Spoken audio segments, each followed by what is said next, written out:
Hello, Joe Morrissey. Hi, Judge Still. We're going to frame this in a way that makes you sound really interesting. Because you come from the world of football. What have you learned the most about yourself? I don't think I look like Jack Black. I'm going to put this fish down for a moment, not to indicate that I'm not passionate for my job, but to indicate that I'm passionate for this conversation with you, sir. Do you think you're addicted to working? I live for slapping these fish. I wake up in the morning, I set my alarm. My alarm is fish sounds. Your eye contact and stink of fish is making me really believe you. I think it's been an eye-opening experience the last 3 months. Whatever you're passionate about, do it. You can do it. And if you don't know how, ask me. Or Jad. Have you ever wanted to be let in, Joe? No. All right. Welcome to the Let Me In podcast. Hello, Joe Morrissey. Hi, Judge Still. How are you today? Buzzing. It's a Wednesday afternoon. It is a Wednesday afternoon. Wednesdays usually our day of work because we often have the shared day off. Yes, we do. Shared day off. Shared singular day off. Yeah. Just shared singular. I mean, it's the only moment in the week really where we're both free. Yeah, when you get a breath of you and you just get yourself a minute because you've been grafting all week. Yeah, it's hard. Working so hard. We also have Fridays. You're forgetting Fridays. Friday's the Lord's Day. Wednesday, Friday. No, Sunday is the Lord's Day. Is that right? I think so. Are you supposed to have fish on a Friday? Is that right? I'm not sure. I think I've been told that. Are you asking that because Chloe thought I was a fish monger? No, I think that's a religious thing. Slapping down fish. No. No, I've no idea. Okay, my first question to you, Joe. Because today is all about you. Today's about me. Rather than a... Today's not about me. Today's actually season 1 finale. Today is the season 1 finale, episode 10 of 10. Episode 10 of 10, mate. We hope you've enjoyed the series, and I thought it was only appropriate that we finish it by interviewing the other half of Let Me In. We did me first. We did. And so we're going to cap it off by talking to Joe. Yeah. You were a bit reluctant about doing this. I feel like you said that you weren't sure what you would say. Yeah. And so if I was you and I'm listening, I wouldn't bother listening past this point. Okay. He also claims to be a great salesman, but... I've never claimed to be a great salesman. I would say just don't listen to anything Joe says. I've never claimed to be a good salesman. He claimed that he's got nothing to say, and he claimed he's a great salesman.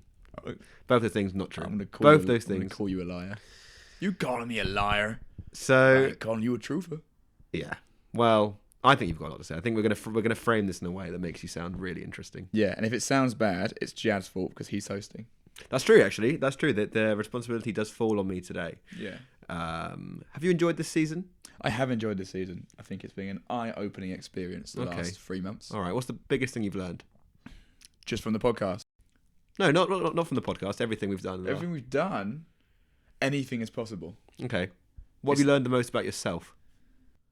It's more like things I thought I couldn't do. I'm more right at. Like, I don't know, like speaking about different topics or being able to be in certain rooms. Actually, is not as scary or as nerve-wracking as was previously felt. Because you come from the world of football. I do come from the world of football. You come from the world of football. So how does the world of football compare to the world of, I would say entertainment, but we've been mostly around, I would say, film and TV. How does the world of football compare, in your opinion? No filler today. No rambling. We're going to go bangers only. Bangers only. Yeah. It is less hostile in the film world. Both can be intimidating. Okay.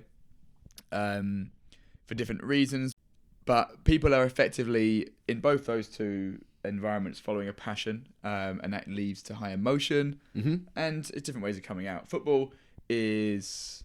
I like football, and it's obviously what I've done. And you love football? I do love football. It's just at times very hostile. It's obviously competitive in its nature. Okay. Because it is a competition, it's a sport. Yeah. Compared to maybe film, which is technically less obviously competitive, and therefore maybe it's a little bit more welcoming. Okay, I like that. I think I mean I've never really experienced a lot of football, so I don't really know. But yeah, that's very interesting. So you initially got into the world of football through passion. Yeah. And obviously that passion has taken you very far. Would you say you've got into the world of Let Me In through passion? Yes and no. Okay. Yes, I would say yes, but possibly not in the way you'd think. Okay. I think I don't have a passion for film. I don't have a passion for... You're developing one, I feel. I like film. Don't get twisted. I've always liked film, watching films, watching TV. It's always been something I've definitely enjoyed. And in terms of, I'd have a passion for consuming it, but I don't have a passion for making it. I'd like to make some stuff. Yep. But it's also like, I'd like to learn how to cook. Okay. I'd like to do different things. If it was up to me, I'd like to fly a helicopter. But we're not doing a chef show. We're not doing a chef show. The passion, I would say, I have a passion for exploring passions. It sounds terrible, but I sort of mean that. What do you mean by that? In that, like, you actually can make a living in a life from following your passion. You don't have to sell your soul to the corporations. The man. Yeah. And from seeing you and Dan, his brother, my brother, probably not struggle, but find it difficult. I think it's nonsense at times, and I think you need a little bit of a pathway being highlighted to you. Sometimes, yeah, I agree. I think it's nothing but helpful to see the way people have done things, for sure. Like, I mean, I even, there's been times where I've felt quite deflated about, where I'm at or things like this, and then I'll hear somebody really successful go, "Oh yeah, in my 20s I was kind of fucking around," and it's hard because when we listen to these people, there's no one who's got the same story, because you're never going to copy someone's story. The idea of it is just highlighting that there's loads of different ways to do it, hopefully, and the biggest thing you can do is just try. Yep. And that is basically it. And if you try and keep going and don't have a mindset, which I think sometimes you can be guilty of there's no option, there's nothing to do, I'm in panic mode. I panic. I'm a scared man. Yeah, I've just got this belief that, like, if you just figure out a way, it will happen. And I think that's the biggest gift I'd like to give people. If you just sort of put the effort in, there's always something you can do. Not the effort, but if you figure out the pathway you're going to go down and the routes you do have open, you too could gain anyone listening. You too could gain the white man confidence. The white man, Joe Morrissey. 100%. Yeah, I don't know. I just think, like, no, mate, you put yourself down all the time for no reason. You panic. Dan, I've seen similar things. There's always a reason. There's always a reason not to do something. Everyone can find a reason not to do something. And everyone we spoke to is so talented and is skillful. Yeah.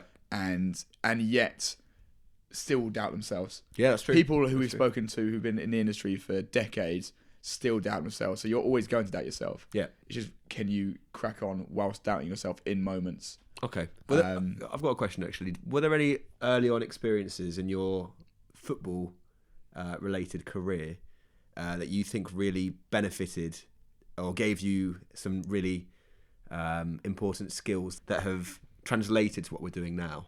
I've always thought about this. I don't know. Yes, is basically what I think. Of course there were. And I think it's more the people around me. I met some brilliant people when I first sort of got into the world of it. I went in very naive. I was quite young. I was like 17 or 18 or so. Surrounded by, like, adults. And I think people gave me a lot of freedom and a lot of opportunity to fail.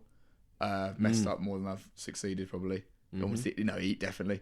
And I think that was probably the biggest lessons. So shout out to those people. Yep. But I think that's sort of it. And then, like, throughout it, like, you gain confidence through that, because, like, you suddenly start being good at things and you gain confidence and you sort of gain the confidence. And then you sort of feel, okay, now I can experiment and try it and then think about it and then reflect on it. And then you sort of go, actually, yeah. So you say also you're not really, you don't really necessarily have the specific passion for film or TV specifically. Yeah. But I would actually say, there's been a couple of times recently that I've started to see a change in the way you watch and take in film and TV. At the moment, we're watching the first season of Heroes. We are. Cracker. And it's really good, actually. I haven't watched that in 10 years, so I thought we'd put it on to see. I wanted to see if it lived up, and I wanted to see if you enjoyed it. And it's actually really good. There was an episode where you didn't like the way a character had been presented based on the way that he'd been previously presented in previous episodes. And you felt that was an inconsistency. And I don't think you would have picked that up 6 months ago. No. My knowledge of it has gone up. Definitely. And it gives you a different idea of it. And I think knowledge is power. Yeah. It gives you, like, an idea. And, like, I'm seeing, even today we were looking at that scene and I was noticing, like, how the use of sound emphasised the scene. It was a long one-take stairway fight from The Protector. It's very good. Yeah, it's a banger. And I never would have seen that. And like you say the other day in Heroes, where you talk about Silas, it was more around how I was actually comparing why would he care that he was going to blow up the world? Spoilers. Yeah, you noticed something about you felt like his characterization was off. Yeah, it was just that he's mental most of the times, and then suddenly he's in this one scenario, he's suddenly very thoughtful and not very aggressive. So it made no sense. But I probably have learned a fair bit around it. Would I say I have a passion for it? Like, when I'm sat, I'm not sat in my spare time not watching films, thinking about films. Yeah. That's how I describe a passion, where it's like... You're constantly thinking about it. Yeah. So a character I did notice that you... correct me if I'm wrong, but a character that you related to was Kami from The Bear. Kami, the man. And yeah, great character. Yeah, top. But he's a character who tends to put a lot of pressure on himself to perform and to behave in a certain way in relation to work. And there's an episode, I think it's the finale of season 2, where he's locked in the fridge. Yeah. And I feel like the way you spoke about that, I hadn't heard you talk about film or TV in that way before. And could you kind of go into how you kind of viewed that and how that affected you? I'm trying to remember what I said. Because he's talking about, he gets really in his head about failing. They're opening a new restaurant and he gets in his head about... in that scene, cause it's essentially he's locked... Apologies for spoilers here. He's locked in a freezer. It's a massive day in the restaurant's history. Mm-hmm. He's got people in there who are judging him, etc., etc. And he gets himself locked in the freezer and no one can get him out.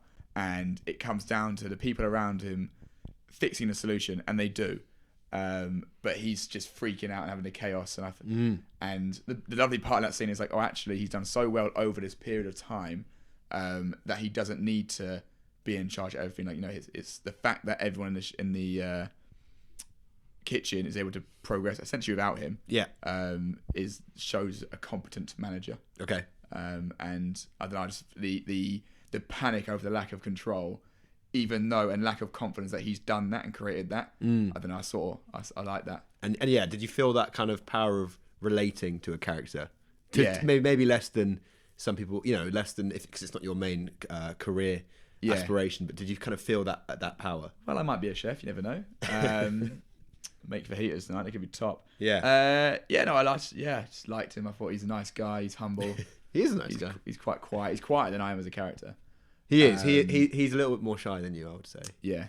Would you class yourself as an extroverted introvert? Okay. Or a pure introvert? Pure introvert. How so? I think I'm introverted in all scenarios. Okay. I think I can be loud, but I don't think introvert and extrovert has anything to do with sort of loud or quiet. I think that's a misconception. I think it is, yeah. I'll just be like, you know, we spoke recently around, like, if I'm tired, I want to be on my own. Because I feel like you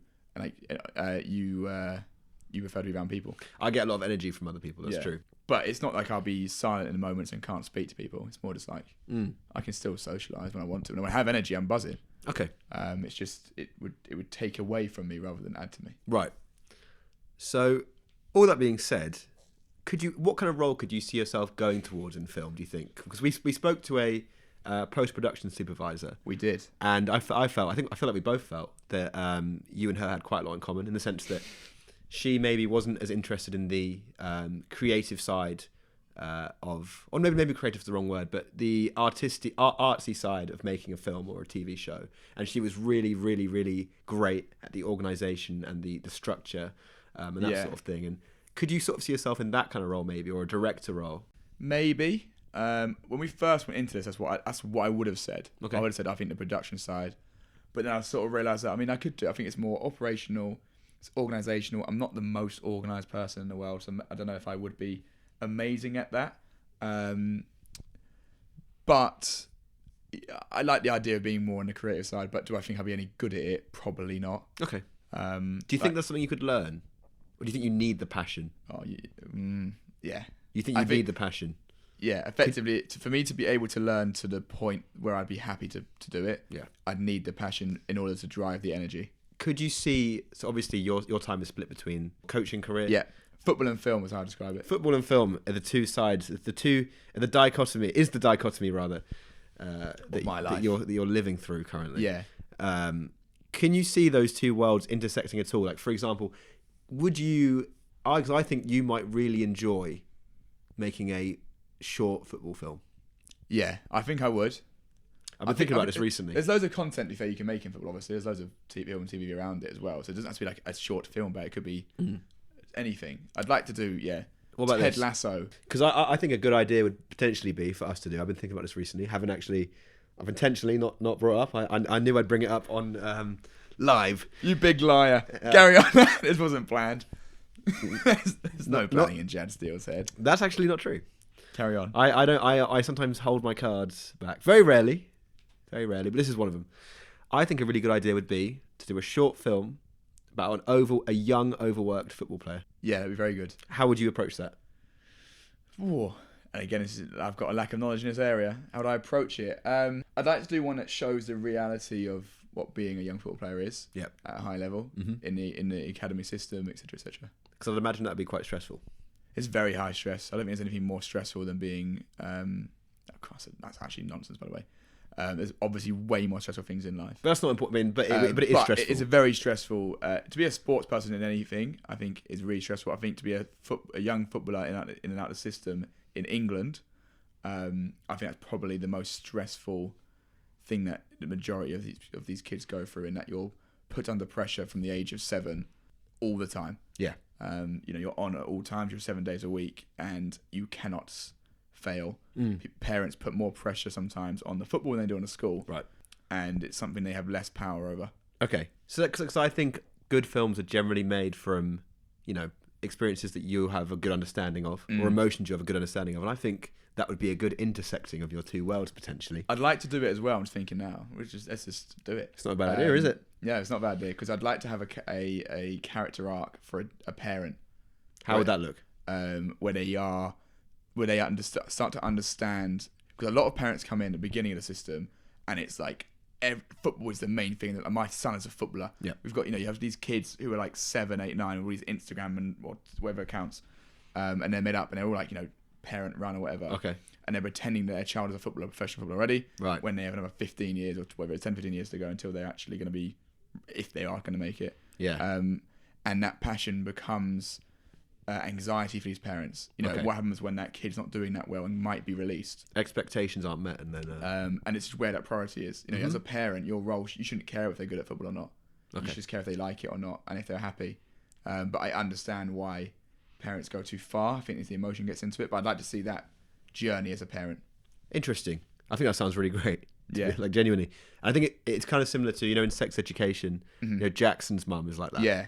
But I think, I think a really focused, I think that would make I genuinely think that would make a good short film. I think it would. And I've been thinking about it for a bit, but now I'm telling you. The PFA would love it. So, okay, so we're now just over 3 months in. Mm-hmm. Where are you seeing this kind of going now, going into 2024? To the moon. Well, so where we're at the moment, we want to expand the events. We want to push season 2 of the podcast, which is going to be outstanding. It is, actually. It's going to be like 1,000% better. It's going to be filmed. We've got some people helping us with that. We're going to improve everything. I'm selling my possessions to pay for some of it. Yeah, I'm making Jad make some money. That's actually true. He is. We went through it today. And I think I'm really looking forward to how that goes. I think we're going to push on social media, starting to create something, and we want to create a community around it and really push it in 2024. I've literally sold my bed so we can make a really good season 2, and that's true. And that's only the start. That's true. But no, it's going to be hopefully a really, really good year for us, and something where we can experiment with different things and push towards making what we want to do a reality rather than maybe just a passion piece or a hobby. Yeah. And help more people do the same thing. That's the ultimate aim. Ultimately, this is the year that we find out what we can do with it, where we can take things and how we can help other people as well as ourselves. Okay. All right. If you think you can help with that, by the way, I'm massively open to ideas. We're speaking to people from all areas of the entertainment industry. Every single thing you can think of. If you have an idea for us, or you think we can collab or work together, or if we can help you, please give us a shout out. Jed will help read your script for you. I'll help you organise for funding. No, I think your skills go beyond that. I think that I think I could push you in certain directions. You're good at my network's not bad. You're a bit of a life coach. Do you think? You've got the skills. I think I could be a life coach. You've got the sociopathic tendencies. 100%. What do you think makes good art? Creativity. Elaborate. Originality. What's the last piece of good art you think you've seen? Well, or it can be anything, music or... Heroes is pretty good. And what do you think specifically about that? Because that's not really... It makes you feel something, I guess. What do you feel when you watch that? Panicked sometimes. I think, Sila's going to come get me. It makes you I suppose you just forget you're watching. In film, I think the best thing you do, or biggest compliment I can give film or TV is if it feels like you're not watching something. So you can't identify elements, for example, acting or Yeah, story. you're just No, fully it's just immersed. happening. It's like happening. You're immersed I in the agree. scenario, and therefore the emotions that come with each episode or film or whatever it may be, fear, excitement, etc. If you feel excited for someone, it shows how well that person has been displayed, whether it's the acting, the writing, or the directing. And what do you think? How do you think that films or TV shows necessarily achieve that? Hide those elements. Do you think it's literally just creating something you have not seen before, for example? No, if I'm honest, I don't know how they do it. I'd love to learn. Okay. That's what I'd like to learn. I'd like to learn, the details and the high levelness of things, not just surface level which I'm going to have to learn at the beginning. I understand that surface level at the beginning, but I'd like to get into the nitty gritty of certain things. Like, how do you really portray someone that can be relatable? Okay.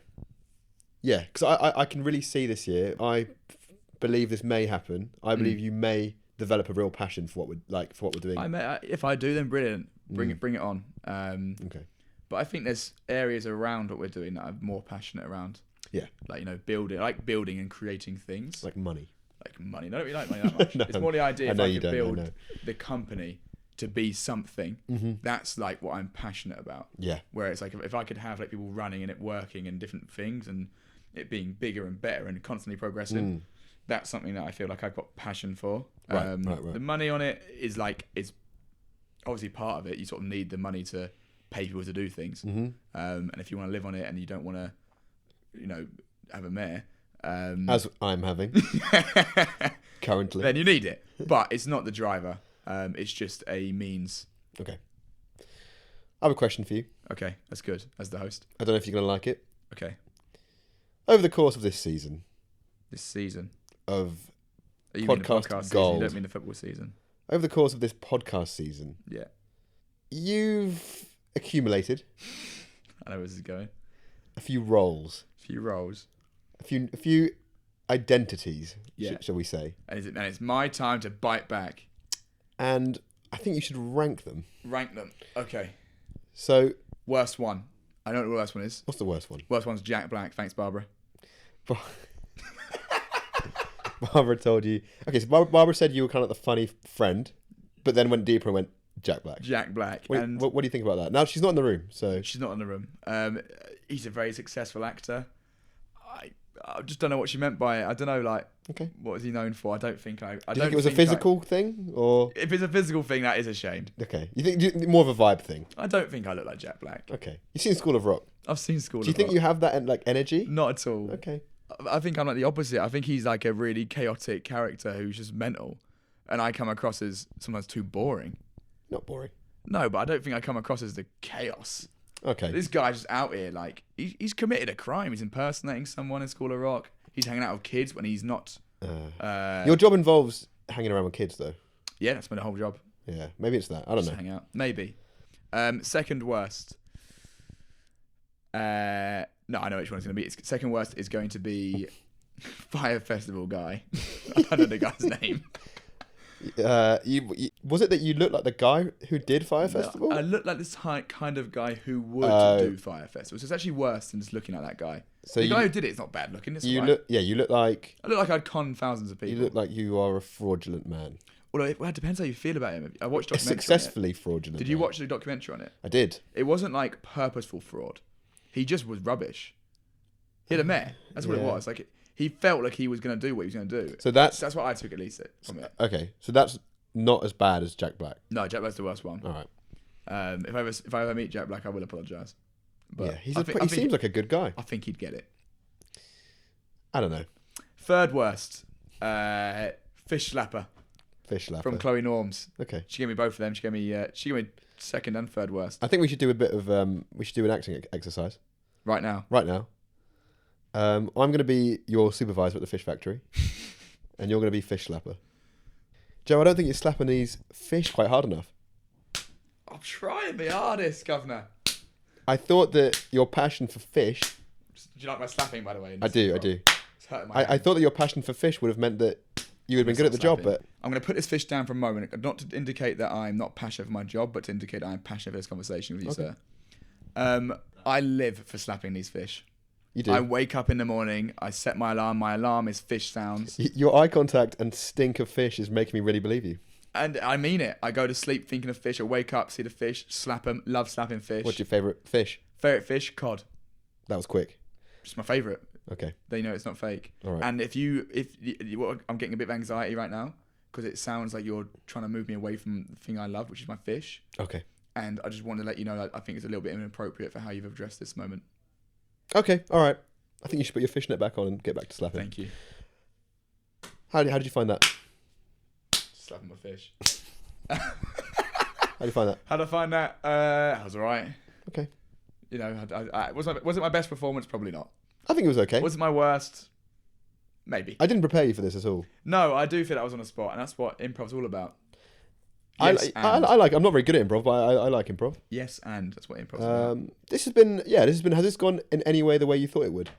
No, I thought you were going to ask me about working too much and getting a life. We'll get to that. We'll get to that. Okay. That's my last topic. Oh no, I didn't think it'd be about pretending to actually slap fish. No. What's my favourite? You should ask me. What's my favourite? Well, we've still got a couple more. We've got Recruiter. Oh, I forgot. Where would you rank that? 'Cause we've got one. That's last. Sorry. I meant more like. Yeah, no, you're right. Recruiting is the worst. It's worse than Jack Black. I'd rather be Jack Black than be a recruiter. Did you hear that, Harry? Did you hear that, Big Bill and Dylan?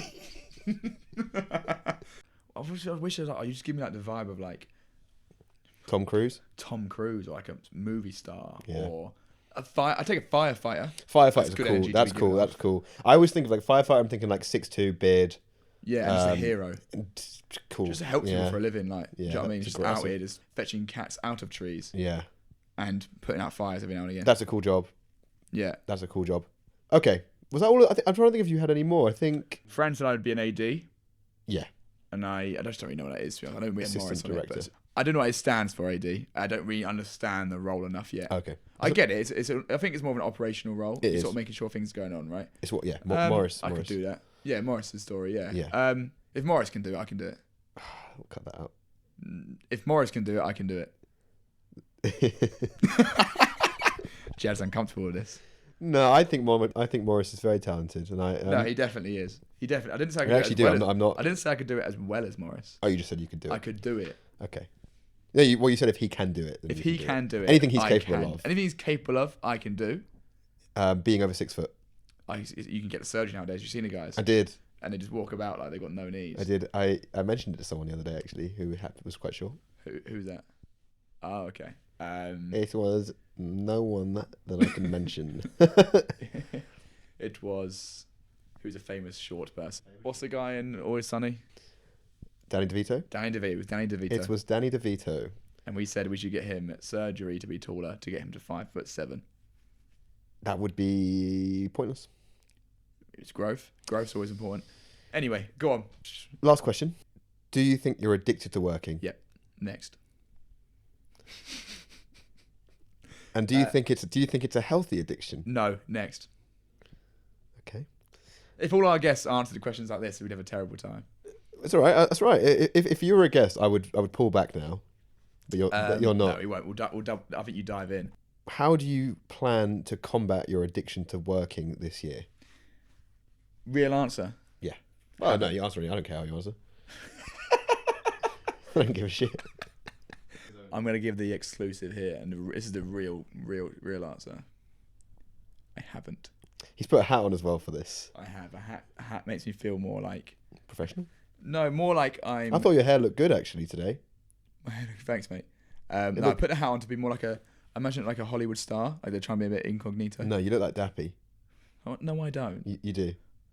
You don't know what Dappy looks... You weren't there in 2009. This is Dappy. audio, so no one knows who's right or wrong. But No. Everyone knows what Dappy looks like. Yeah, and you look like him right now. You're going to be feeling pretty silly when you say that, and people go, hang on a minute, there's no way Joe could look as good as Dappy. So you're not planning on... I haven't planned on. Okay. No, I haven't. And do I? Probably not. I've said I have. That was a lie. The previous lie was a lie. This is the truth. No, I do plan on. No, here's the difference. I haven't planned. I would like to. Okay. So I would like to work less. I just haven't planned a... So like in the way I'd like to be rich. Yeah. It's like everything I do I have passion for. So like the moment I'm not there, Like, I don't even take like sick days, mate. I think in the last 6 years, I've taken 1, maybe 2 sick days. What would you do with your time if you were less busy? No idea. Hmm. Like, I get panicked. Like, in the Christmas break, I got Christmas break then, like that, like I was getting a bit angsty. I know. And I didn't like it, if I'm honest. I literally was wishing to go back. Huh. It's just too, like... You like moving. You don't like standing still. Yeah. No. I don't even like being quiet. That benefits us to a large degree. Yeah. Take the benefits when you can, mate. But Until I burn out at the age of 30 and go live on an island. I worry about your love life. Yeah. Yeah. That's all right. Okay. You can always... Again, look, money can get you a lot of things, mate. It can get you surgery to be taller. It can get you surgery to be taller, and it can get you hats. Thank you, Joe. Thank you, Jed Steele. That was a very different kind of style of podcast. I went for a different approach. Okay. Could you describe the approach difference? Gorilla. Gorilla. With a UE. Keep going. That's how I describe it. Could you explain what that means? Nope. I would describe this style. Would you? Would you or would Google? I would describe this style. Google would describe this style as high energy, high energy, off the cuff, but not totally off the cuff. A bit off the sleeve. A bit off the middle bit of the sleeve as well. It's not like I actually did plan a little bit. It's as if we had 1 page of dialogue, which would equal a minute. Okay. But we've obviously recorded for about 40 minutes. So I basically had... You think 39 minutes of this was unplanned? No, I would say I had a minute's worth of planned questions and things. Yeah. And then I went off that. If there was one message you could give at the end of the season 1, okay, as we come to the end, one message you could deliver to anyone who can be bothered to listen, and fair play for getting this far. No, not fair play. It was a reference to my... I'll tell you what, if you've made it this far and you're actually listening to this, message me and I'll transfer you £1. I had the exact same thought process of what I was going to say there. So yeah, message Jad and he'll give you £1. He hasn't got £1 to give. If everybody does that... I've got £1. Yeah, but if everybody does though, listens, you won't have enough money. Because the thousands of listeners we've been getting... It's a risk I'm willing to take. It's a risk. Fair play. It's good promotion. One lesson you could give the listeners that you wish you knew earlier. That I've learned, or just in general? One you've learned from doing this stuff, from doing Let Me In. Stay cool. Jad thinks he's such the fucking guy, doesn't he? No, stay cool because I'm just that fucking guy. I would say. Say that to their face. I would say. What's your favourite shampoo at the moment? I'm using the Aussie one. Yeah. Yeah. The Aussie one and like a L'Oreal one with oil. Because my hair gets very dry. Yeah. Yeah. No, one message. Riveting stuff. Sorry, one message I would genuinely say. Whatever you do it unabashedly, I would say. Send it as hard as you can. Send it as hard as you can. You know, artistically. I like that. Be a freak. Yeah. Something I always say in my blog. Yeah. I think it's really easy in all cultures to, be funneled into thinking and doing things in one specific way. And the best pieces of work, in my opinion, always come from those random offshoots where people are just like, nah, fuck that. And yeah, be brave. Do you feel you do those things? I do some of those things sometimes. Yeah. I don't think that I do them to the extent that I would like to. And that means there's opportunity for progression. And there is. I'm aware of that. But I would say, the people that are brave enough to do those things consistently and to a large degree will be the people that will create the best stuff. What about you? What would be your message to the listeners? Whatever you're passionate about, do it. You can do it. And if you don't know how, ask me. Or Jad. Yeah. Yeah. Absolutely. We'll talk to you. Donate to more charities. Which ones? Princess Trust. Okay. I think that's good. I think that's genuinely 2 good messages. Thank you. And I would say tune in for season 2 when it comes out because it's going to be way better than this. And on that note, see you soon for season 2. Thanks for listening, guys. We had a lot of fun. Appreciate it. Cheers.